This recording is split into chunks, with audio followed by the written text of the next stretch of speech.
I woke up in the middle of the night, thirsty. The clock read 2:07 a.m. In our quiet suburban home outside Portland, the wind slipping through the window cracks was usually the only thing breaking the silence. But tonight, there was something else. Laughter, not loud, but clear enough. And so familiar it made my heart skip a beat. It was Amelia's laugh, my sister! That high-pitched tone with a slight drag at the end, like she always thought she was smarter than everyone else. I used to love that when we were kids. Now, it echoed from my kitchen in the dead of night, alongside a deeper voice I knew down to its very breath. Noah's. My husband. I wasn't trying to eavesdrop, but as I came down the stairs, I saw them, sitting side by side at the kitchen island, shoulders touching, eyes locked on Noah's phone. Amelia was wearing one of my t-shirts, hair tied up in a bun. She leaned toward him, one hand resting lightly on the counter as if they were watching something really amusing. Couldn't sleep? Noah looked up when he saw me and quickly flipped his phone face down on the table. I looked at them both. Amelia blinked rapidly, then stood up with a forced smile. Noah continued, trying to sound casual. She's helping me double-check some work stuff, a few data errors. Data? At 2 a.m? With an elementary school teacher? I walked over, grabbed a glass, turned on the faucet. My hand touched the glass pitcher. It was cool, but my palm burned like I'd just grabbed a stovetop. Amelia stepped back slightly, leaning against the counter, avoiding eye contact. I heard her take a shallow breath as if she was about to say something, but didn't. Noah just stood there, hand on his phone, thumb tapping like someone deep in calculation. I poured water, took a small sip. As I turned to leave, my legs suddenly felt heavy. The staircase stretched longer than usual. On the 4th step, my hand trembled, spilling half the glass onto the carpet. Amelia had moved in with us 3 weeks earlier. After breaking up with her ex, Lucas, she'd fallen apart, crying every night, not eating, unable to sleep. I was the one who said, "Come stay with me as long as you need." I had no idea that sentence would be the first cut, opening a wound much deeper than I could imagine. In bed, I lay beside Noah, my back to him. He came in nearly an hour later, lifting the blanket gently, slipping in like nothing had happened, his familiar soap mixed with a scent of cologne I didn't remember ever wearing. I closed my eyes and pretended to sleep. My chest felt as heavy as stone. I used to believe an 8-year marriage meant something solid. I used to think that if anyone understood Noah best, it was me. I used to believe that blood ties, like with Amelia, would never cross certain lines. But that night, I realized that all the things I used to think were just blind faith, never truly tested. A week after that night, I got a message from Noah while I was prepping dinner. My phone buzzed on the counter. His name lit up along with the message. "Miss you already. Can't wait for tomorrow." I froze for a few seconds. My heart didn't race, but my mind spiraled, like I just stepped into a void. I didn't react right away. Keeping my face calm, I typed back, "What do you mean?" Less than 10 seconds later, Noah walked into the kitchen, didn't look at me, just reached for his phone like it was the most normal thing in the world. He picked it up, glanced at the screen, then furrowed his brow. "Ah, wrong message. That was for the work group. I'm talking to Jamie about the Seattle project." Jamie, Denaya's male assistant, was not someone who used "miss you" in any context.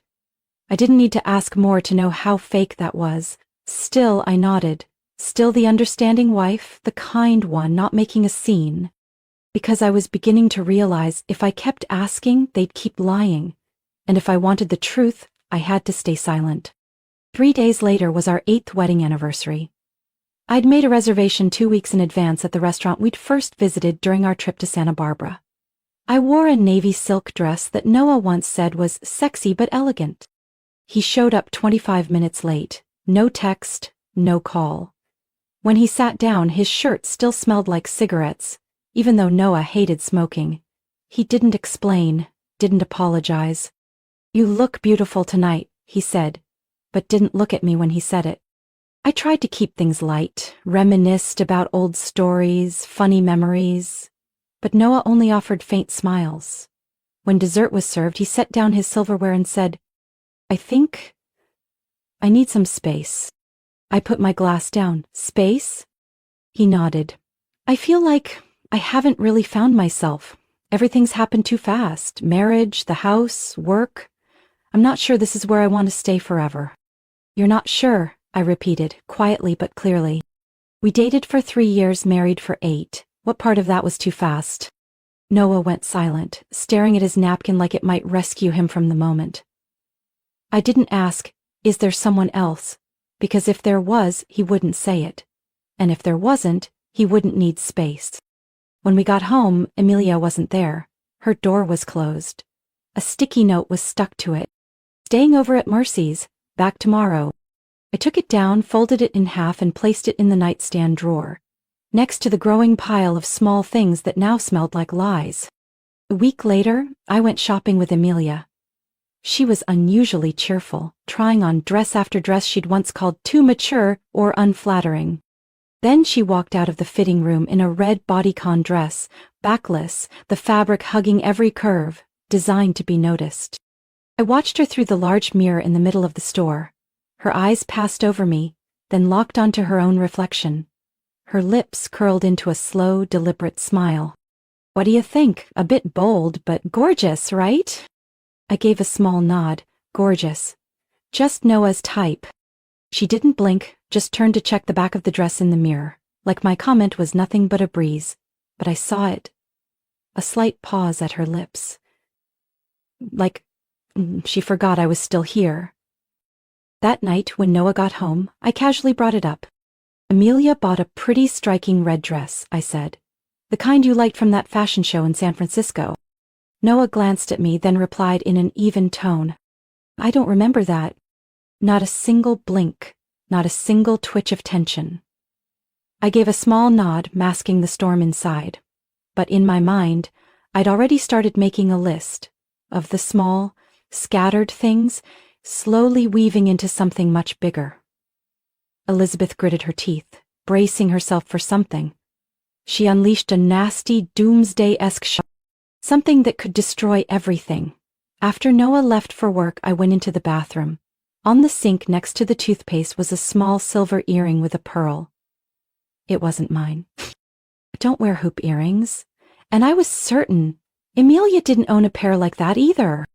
I picked it up, turned it under the light. It was still new, spotless, without a single scratch, as if it had just been taken off a few hours earlier. I cleaned the bathroom every weekend, down to each drawer. There was no way it had fallen there earlier, like Noah would later try to say. I placed the earring back exactly where I found it, as if I hadn't seen it, but in my mind a question appeared, clear as if someone had written it in red ink on the bathroom mirror. When was she here? That afternoon I came home earlier than usual. I told Emilia I had a late meeting, then quietly turned the car around right after leaving the house. I parked 2 blocks away and walked back like a shadow. When I unlocked the door with the spare key, I heard jazz music coming from the living room, a song I had never heard Noah play before. No one was in the living room. I quickly went upstairs. The master bedroom door was slightly ajar. Inside I heard Emilia's voice. Soft, but every word was clear. I hate doing this. I don't want to hide anymore, especially not on her bed. My heart clenched like it was being crushed. Then Noah responded, his voice low and heavy. I know, but she doesn't notice anything. You saw it too. She trusts both of us. I stepped back, quietly, deliberately. Then I headed downstairs, grabbed my bag and car keys, and walked out the door, like a thief in my own home. That night, I booked a room at a small hotel near downtown Portland. Not luxurious, but quiet enough. I lay still, eyes wide open, staring at the empty ceiling. Around 1 a.m. I sat up and wrote in my notebook. Don't react, observe. I understood, if I wanted the whole truth, I had to watch. And this time, I wouldn't nod along.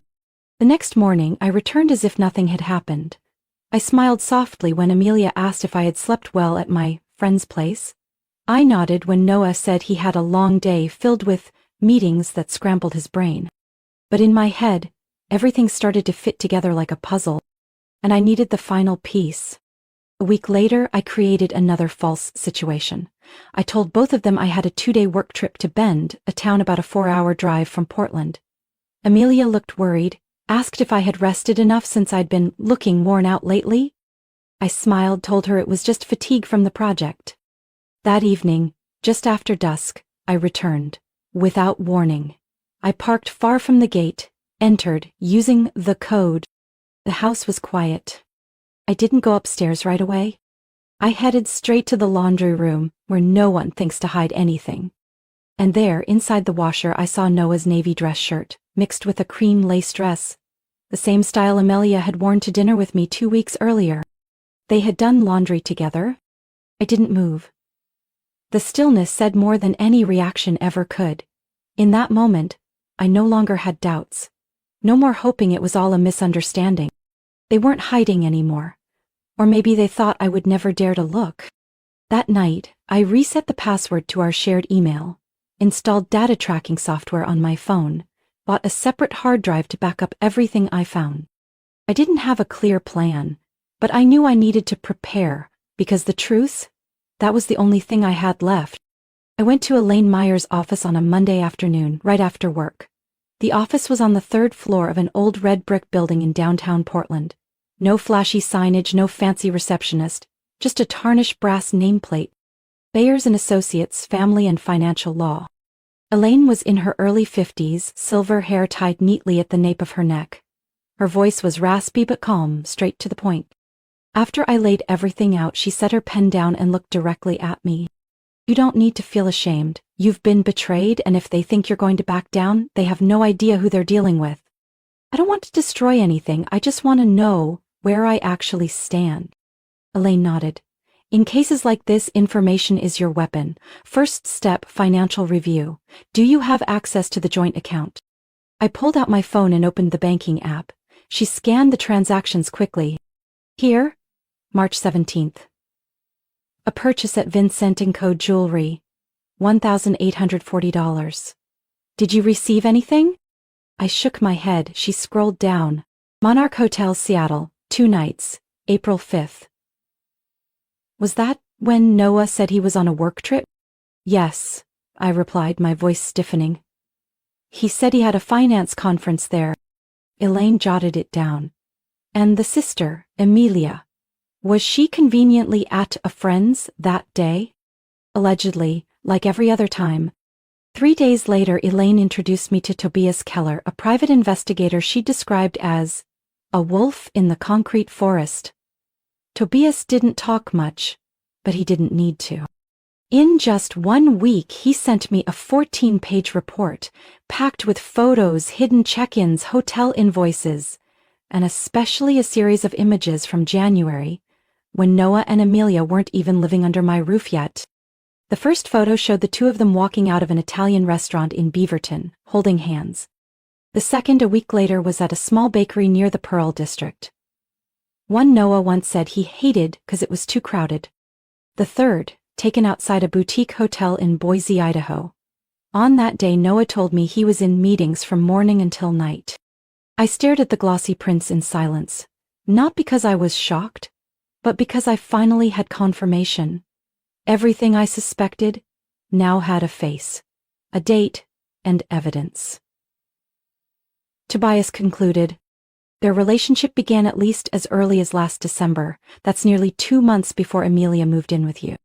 I asked, so the breakup with Ryan? Possibly connected.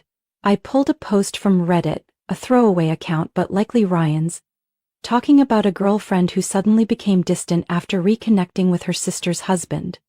No names. But the timeline matches.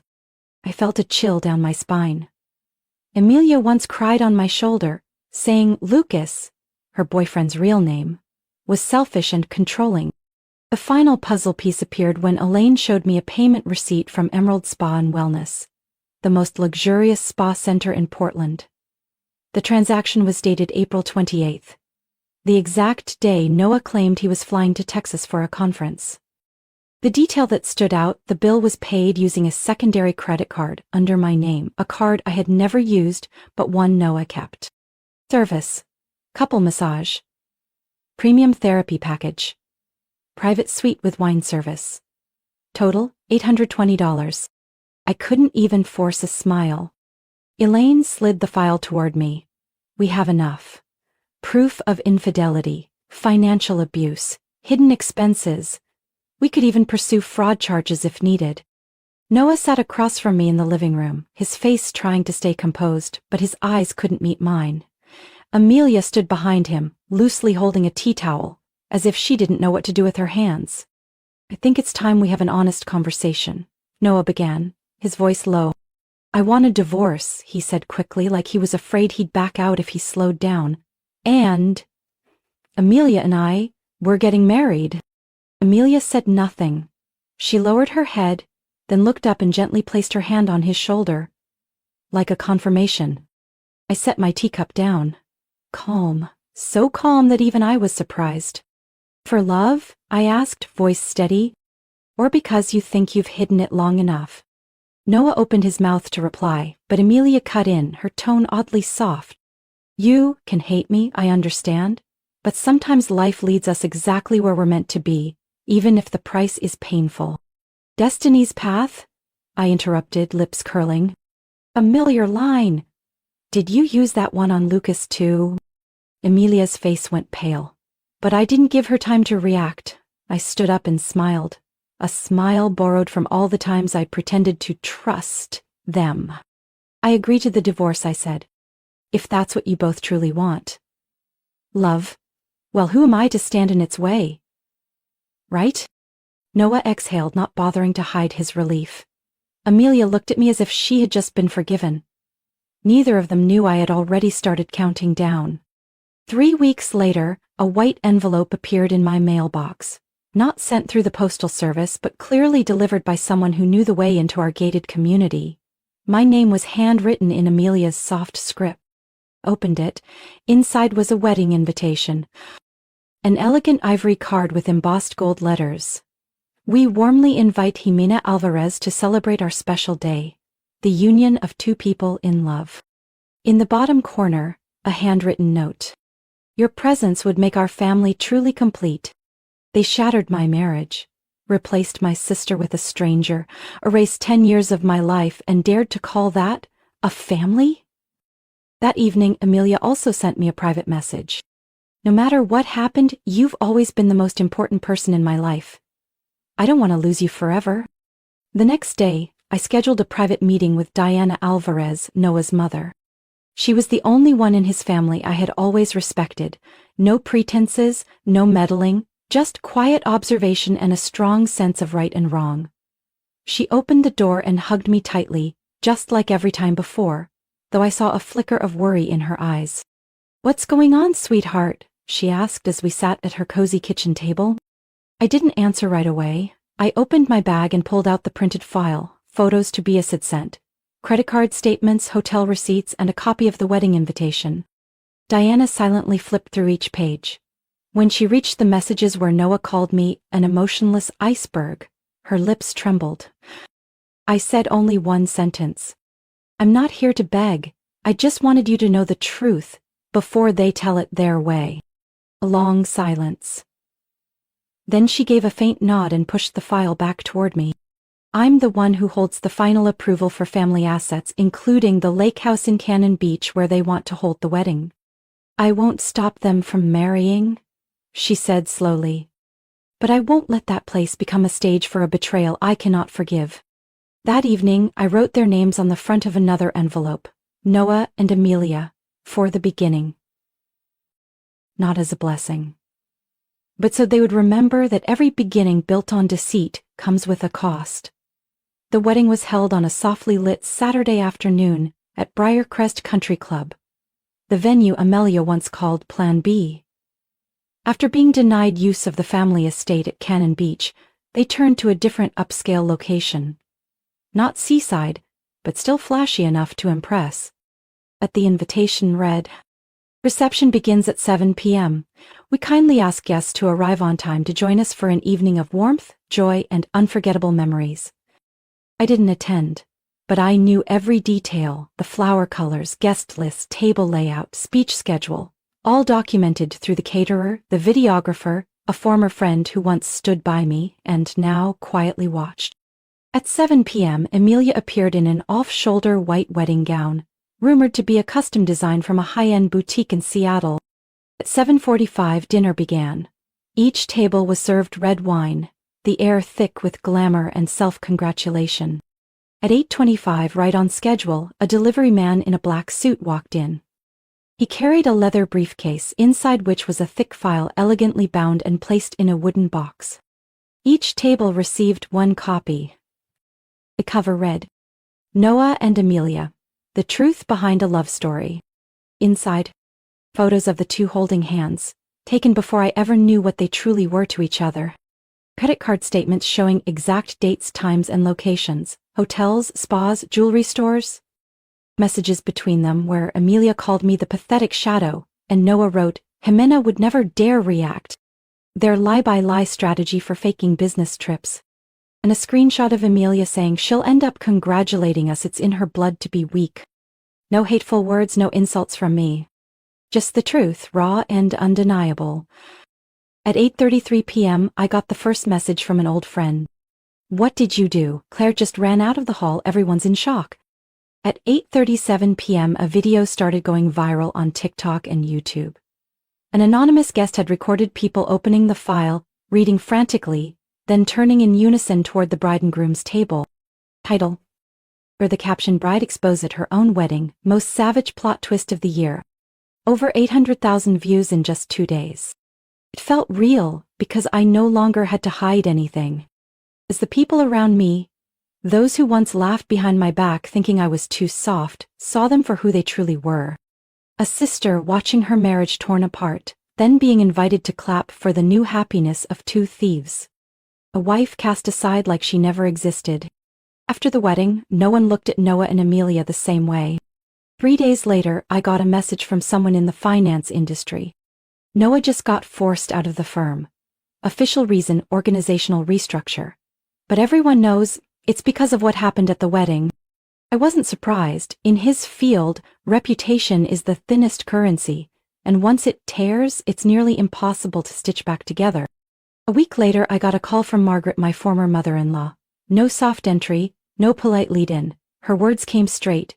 "I need to apologize for what you've been through, and I can't believe my son became that kind of man." I replied. I couldn't believe it either, but eventually I had to. Margaret paused, then told me Noah had left Portland, temporarily relocated to Arizona. As for Amelia, she had been placed on administrative leave from her school after the board received a very detailed packet from an anonymous parent. Disciplinary action was under review. I didn't ask for more. The following month, I sold the old house. Before that, I had quietly fixed every technical flaw Noah had overlooked when he took over ownership during the initial divorce agreement. Then I reversed it, legally and clearly, so I became the rightful seller. I used most of the proceeds to open my own independent consulting firm, with a small office in West Portland. Not in a busy district, but bright enough, quiet enough to start again on my terms. My first client was a family-owned business recovering from a financial trust crisis. They came by referral. The referrer? Lauren Choi, former HR director at Noah's old company, who happened to attend the wedding that night. When we met, she shook my hand and said, "I used to think Mark was a decent guy, until that night, and I knew the woman who stayed that calm through a storm is someone I want to work with." I didn't have to explain anything. Those who knew already knew. And those who didn't, I no longer needed to convince. At a small finance seminar in Eugene, I ran into Ryan Blake, Amelia's ex-boyfriend. He approached while I was getting coffee in the corner of the room. "Been a while," he said with a half smile. "I heard about the famous event." I laughed and set my cup down. I guess the whole state of Oregon has. We talked for a few minutes about work, startups, and how life can throw you to the bottom, but leave a ladder there if you're brave enough to climb. "I'm building an online learning platform," he shared. Ironically, the same field Amelia once said had no future. "And I replied, consult for companies recovering from trust collapses." He tilted his head. "Looks like we're both turning wreckage into foundation." We didn't start dating, but a few weeks later he invited me to lunch. There were no expectations between us, just two people once broken quietly sharing space and understanding. That night, I walked along the Willamette River.